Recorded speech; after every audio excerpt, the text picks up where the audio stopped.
Desde pequeños, queremos saber qué son las cosas, cómo se llaman, cómo se crean, qué hacen.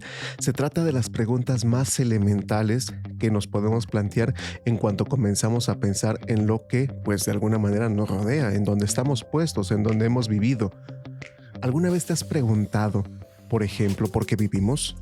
¿Cómo se creó el mundo? ¿Existe alguna voluntad o intención detrás de lo que sucede? ¿Por qué el mundo no es de otra manera? ¿Qué sentido tiene la vida? O una más, por ejemplo, ¿cómo es posible el conocimiento? Sin duda alguna, en el fondo, no podemos vivir sin responder. Somos seres curiosos, nosotros como seres humanos. Y así sea de forma parcial o de forma incompleta o de cualquier forma, eh, necesitamos responder a todas estas preguntas planteadas. De otra manera, difícilmente tendríamos respuesta para muchas de las situaciones que enfrentamos pues, en nuestra vida cotidiana. Considera este ejemplo. ¿Has pensado si estás en este mundo, aquí, justo ahora, en un aquí, en una hora, por una razón o solamente por una cuestión azarosa? Si es por alguna razón, ¿cuál es? ¿Y cómo crees que deberías de vivir de acuerdo con la razón por la que estás aquí? Si en cambio crees que estás aquí por una cuestión de azar, entonces ¿cómo deberías de vivir la vida si eres un producto del azar? ¿Te das cuenta entonces que de cada respuesta diferente a una misma pregunta puede conducir a formas distintas de entender y vivir el mundo? Así es. De hecho, imagina esto. Si fuéramos del todo conscientes de la manera en cómo respondemos a estas preguntas, actuaríamos como si supiéramos cuál es la respuesta. Actuamos como si supiéramos cuál es la respuesta.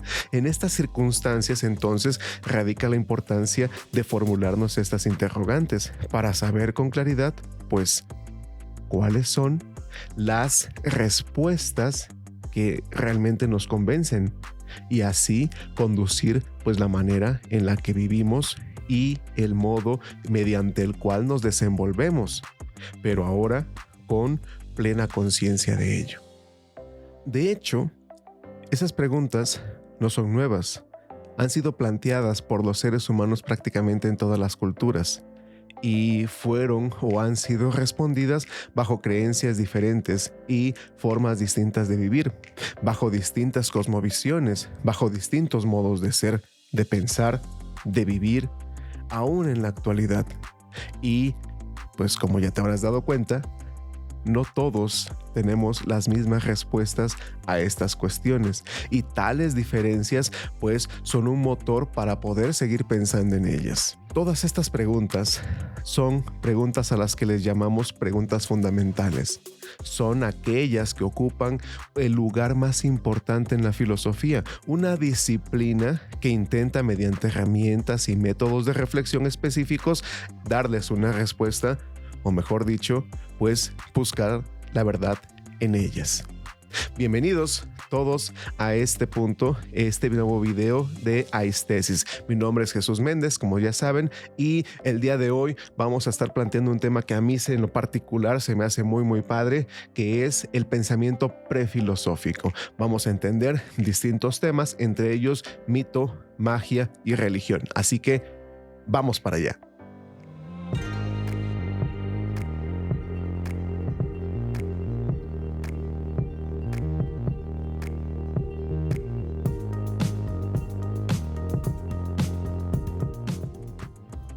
Es así entonces que en este primer acercamiento es necesario pues examinar algunas de las formas mediante las cuales los primeros humanos, echando mano pues de todos los recursos conceptuales que hubieran podido estar a su alcance, como por ejemplo, ya lo hemos comentado, el mito, la magia, la religión, el arte, etcétera, que son aquellos que vamos a plantear justamente aquí.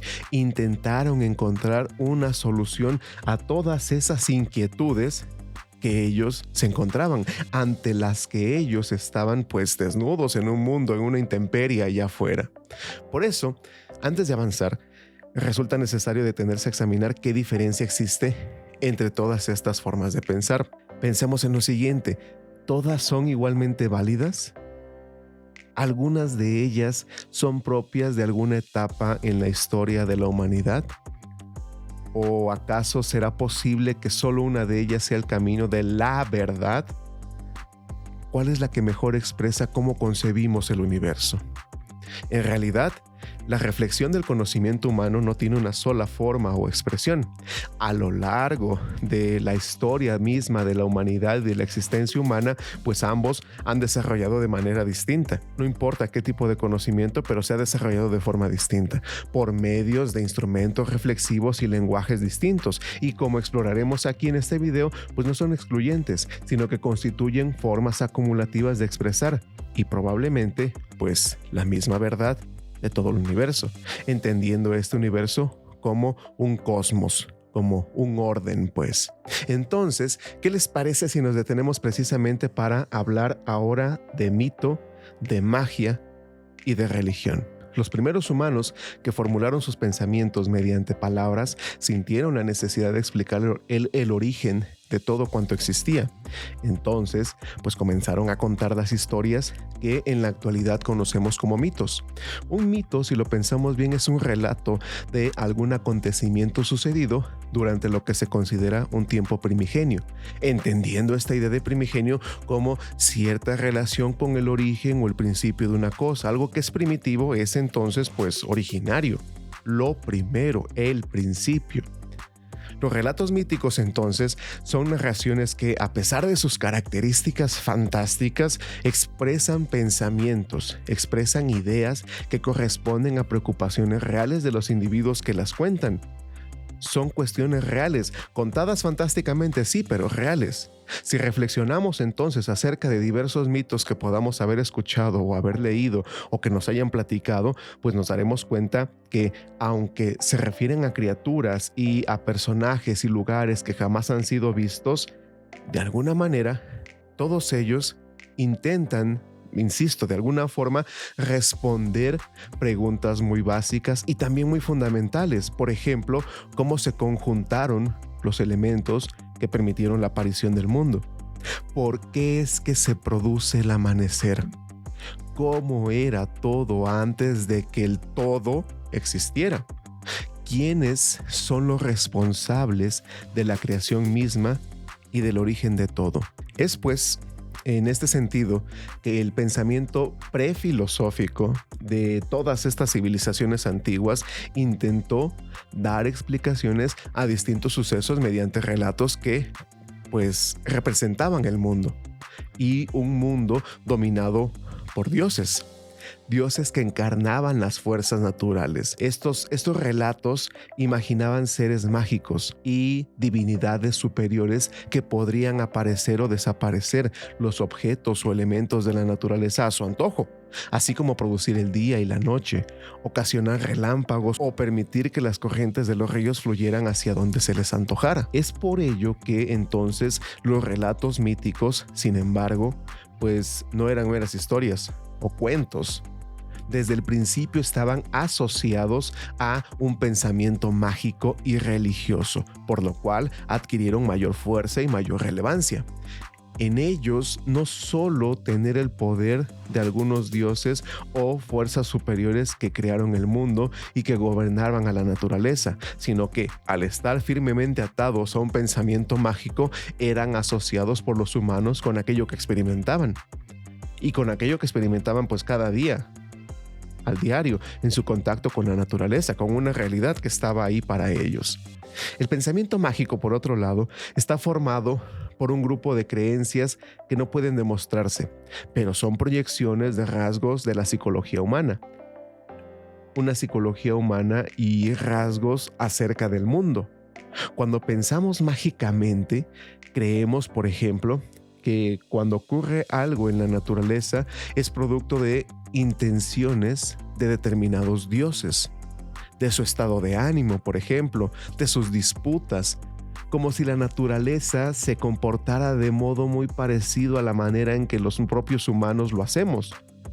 Por eso también, de acuerdo con el pensamiento mágico, los humanos podían ganarse la voluntad de los dioses mediante rituales, mediante acciones, danzas, cánticos específicos y propiciar que gracias a ello ocurriera algo en la naturaleza. Una danza, por ejemplo, podía provocar que cayera agua del cielo, que lloviera. Mediante alguna oración, entonces sería imposible o tendríamos la oportunidad de interrumpir la lluvia, o bien el hecho de dibujar diversos animales se consideraba útil pues para facilitar su caza. Todo esto era parte de este pensamiento del mito y de la magia. La religión, en cambio, consiste en un sistema compartido de creencias y prácticas que se organizan alrededor de una serie de principios o fuerzas, pues de carácter en primera instancia espiritual, que dan significado a la presencia del ser humano en el mundo, algo que también forma parte de los mitos. Estos son pues un sistema de creencias mágicas y religiosas estructurado en formas de relatos en los cuales los dioses y las fuerzas que gobiernan el mundo son al mismo tiempo objeto de veneración y reverencia y medio para poder transformar el mundo. Por tanto, los mitos forman parte de una compleja estructura cultural a la que llamamos cosmovisión. En ellos se refleja una determinada concepción del mundo y una forma de comprender la realidad que define el modo en cómo nosotros los humanos pues nos relacionamos con ella y la forma en la que se concebía en sus acciones, no solo materialmente, sino también en el ámbito espiritual.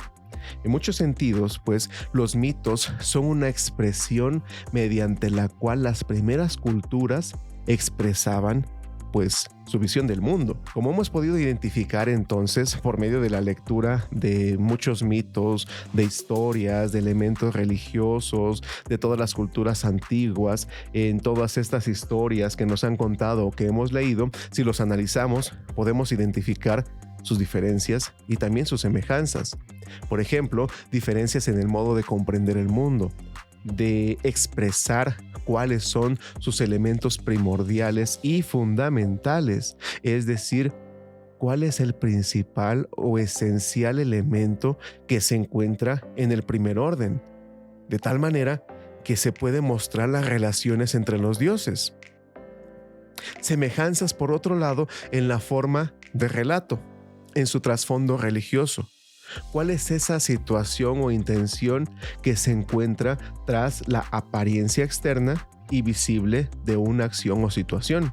Y también, ¿por qué no? Pues en sus aspiraciones mágicas. En una rápida mirada de los mitos nos permite saber la manera en que aquello que los rodeaba definía alguno de sus elementos, de su cosmovisión. Por ejemplo, hablemos de la cultura de Mesopotamia, una de las más antiguas que hasta el momento se ha sabido, ¿no? Se conserva el poema llamado Enuma Elish, o Poema de la Creación, en donde se explica el surgimiento de todo a partir de la unión de dos aguas, una dulce llamada Apsu y otra salada llamada Tiamat. De su mezcla nacen dos divinidades, quienes a su vez crearon otras dos y que son el horizonte celeste y el horizonte terrestre respectivamente. Y de ellos nacieron los demás dioses, que dan lugar a la existencia de cuanto nos rodea o de cuanto rodea al ser humano. No debe de sorprendernos entonces la importancia otorgada al agua, tanto la dulce como la salada, porque si tomamos en cuenta que Mesopotamia se desarrolló en la confluencia de los ríos Tigres y Éufrates frente a la costa del Golfo Pérsico, pues es comprensible que su visión del mundo va a estar en aquello que conocían. Por lo tanto, consideraban que precisamente el mundo se había formado gracias a estas dos grandes fuerzas majestuosas, ¿no? Los ríos y el mar. Los mitos no representan un fenómeno aislado en la historia de la humanidad. Todas las civilizaciones han acudido en ciertos momentos pues de la evolución de cada una de ellas a este tipo de relatos. La misma Grecia, afamada por su uso de razón, cuna de la filosofía, no es una excepción, pues como ya hemos mencionado, pasa por una etapa prefilosófica o mitológica que después logra superar. Bueno, intenta superar. En las colonias griegas de Asia Menor, por ejemplo, y más precisamente en la región de Jonia, es donde por primera vez aparecen allá por el siglo VI antes de Cristo manifestaciones de un pensamiento que ya busca independizarse de los mitos. Ello empieza a desarrollar una explicación de la naturaleza y también pues de la vida misma sobre bases racionales. Lo mismo que en Grecia, en otras civilizaciones antiguas como la misma mesopotámica y la china cultivaron un conocimiento religioso, pero también mitológico. Pensemos en el mito en la antigua Grecia.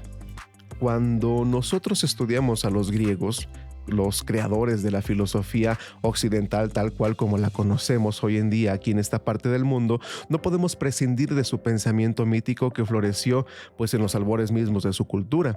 La historia de la formación del hombre griego es la historia de sus modos de relación vital, de sus situaciones vitales fundamentales, y la religiosidad es una de esas formas de relación, en cuya historia puede pues acumularse el lento progreso del hombre en su camino hacia la plena humanidad. Según un autor que nos agrada mucho aquí en el canal llamado Werner Jaeger, Grecia representa frente a los grandes pueblos orientales un progreso fundamental, una nueva etapa en todo lo que hace referencia a la vida de los hombres en la comunidad o en una comunidad, la cual se basa en principios totalmente nuevos que se van a manifestar en su arte, en su religión, en su política y obviamente pues también en su propia filosofía. En los tiempos prefilosóficos entonces destaca la figura de Homero, el gran creador de mitos arcaicos. Para el mismo Jaeger, este poeta no debe ser considerado como simple objeto de historia formal de la literatura, sino como el primero y el más grande creador de la humanidad griega. La obra homérica, en su conjunto, muestra claramente lo que representa la lucha.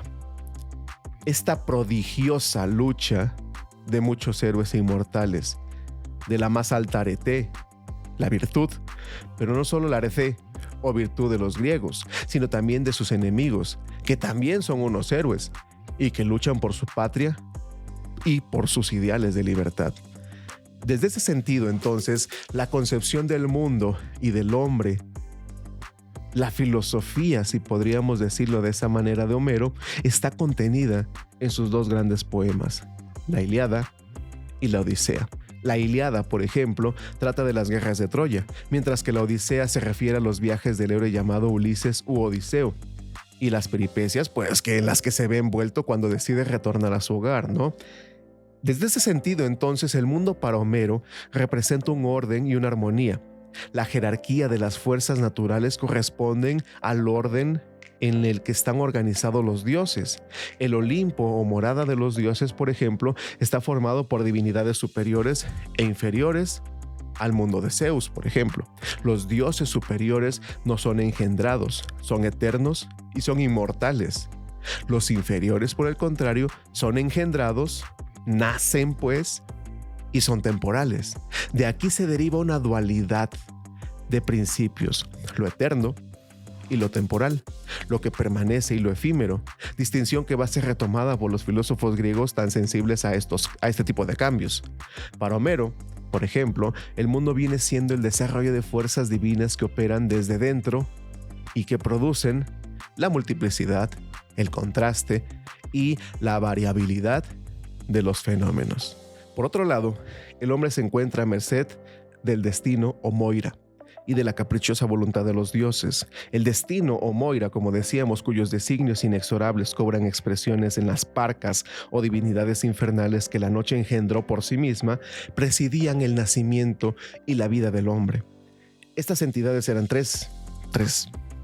Cloto, que señoreaba el nacimiento y bordaba el destino en una rueca. La Quesis, que hilaba los aconteceres de la existencia misma. Y Atropos, la más terrible de todas, que con unas tijeras cortaba el hilo de la vida. Un siglo después de Homero, surge otro gran poeta, creador de mitos llamado Hesiodo, autor de dos notables obras, Los Trabajos y los Días y otra llamada La Teogonía, La primera de ellas se origina por una disputa que el mismo Hesíodo tiene con su hermano sobre una herencia de tierras que su padre les legó. Y a propósito de esta querella, de esta pelea, de este pleito, pues, habla de los ideales de la vida humana basada en el trabajo y la observancia de las leyes. Homero había exaltado las virtudes de los héroes, la valentía, el honor, el patriotismo, entre otros, ¿no?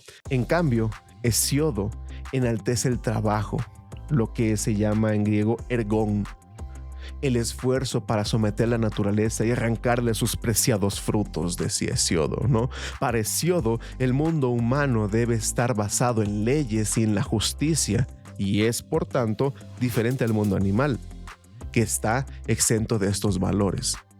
En la segunda obra de Hesíodo, llamada La Teogonía, refiere el origen del mundo, y este origen del mundo está estrechamente ligado al origen de los dioses. En muchos mitos, y concretamente en el caso de Hesíodo, para explicar la formación del universo, de los elementos naturales y de todo cuanto existe, todo es antropomorfizado o humanizado, pues puesto en términos de lo humano. Por ejemplo, el amor o eros encarna en un hermoso Dios que posee una voluntad prudente. La noche asemeja una mujer que es capaz de engendrar al éter y al día mismo. La tierra, por su parte, procrea al cielo y etcétera. Un montón de ejemplos que puede haber, ¿no? Así, el mundo se formó por una serie de partos y de alumbramientos entre elementos y dioses. Pero en todo caso, el mundo se origina a partir de, dice Hesíodo, un caos primigenio. Es así que, bueno, pues independientemente de cómo se considere el pensamiento prefilosófico, de lo que se trataba era de explicar el mundo. Al final de cuentas, el ser humano intenta hacer eso, intenta explicar el mundo a su manera, pero intenta explicarlo. Intenta encontrar un sentido a todo esto que está sucediendo y a todo lo que él vive y el dónde se encuentra. Elementos que de otra manera simplemente seríamos solamente, pues, puramente animales.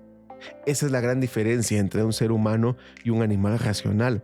Eso es esta búsqueda de sentido de todo cuanto existe hasta encontrar una verdad que pueda convencernos y, una vez encontrada, volverla nuevamente pregunta y nuevamente buscar y así sucesivamente. Finalmente, demos un vistazo a lo que vendría después, el mito y el logos. Más importante que la cuestión de su origen es la actualidad que tienen estos conceptos todavía. Con mucha razón decía Aristóteles en la Metafísica que el mito no puede ser considerado como ciencia, porque aquellos antiguos teólogos tan solo transmitieron el fondo tradicional sin dar de sus doctrinas pues ninguna prueba. No había pruebas de todo lo que decían. Frente a ellos coloca a los que hablan dando la razón, dando una razón de todo lo que dicen, de los que por tanto se puede esperar auténticas convicciones, dice Aristóteles, ¿no? Con esas palabras quiso significar pues a los primeros filósofos. De esta manera, Aristóteles pone una línea divisoria entre el mito y lo que se empezó a llamar filosofía. Una línea en el momento metódico de la duda, de la prueba y de la fundamentación. Si bien concede al principio que el amigo del mito se puede llamar en un cierto sentido también, pues filósofo.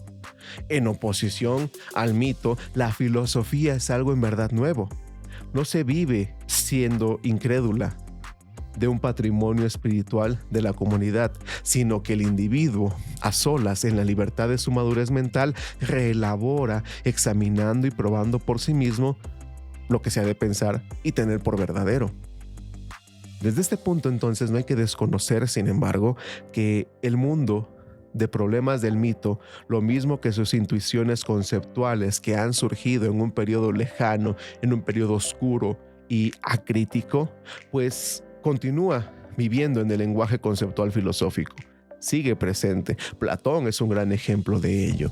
Sería una tarea interesante entonces para la teoría del conocimiento comprobar hasta qué punto los supuestos instrumentos racionales de la filosofía están todos efectivamente fundados racionalmente. Y si acaso no lo estén, y no solo por un fallo en el método, sino también porque el espíritu es algo más que saber y asimila el mito en un sentido positivo como una vía propia hacia la sabiduría, de modo que solo el idólatra de la ciencia, pues una ciencia ilustracionista, quiere borrar el mito, mientras Aristóteles dice con justicia, con cierta verdad, que también el mito filosofa a su manera. Muchas gracias por haber llegado hasta este momento del video.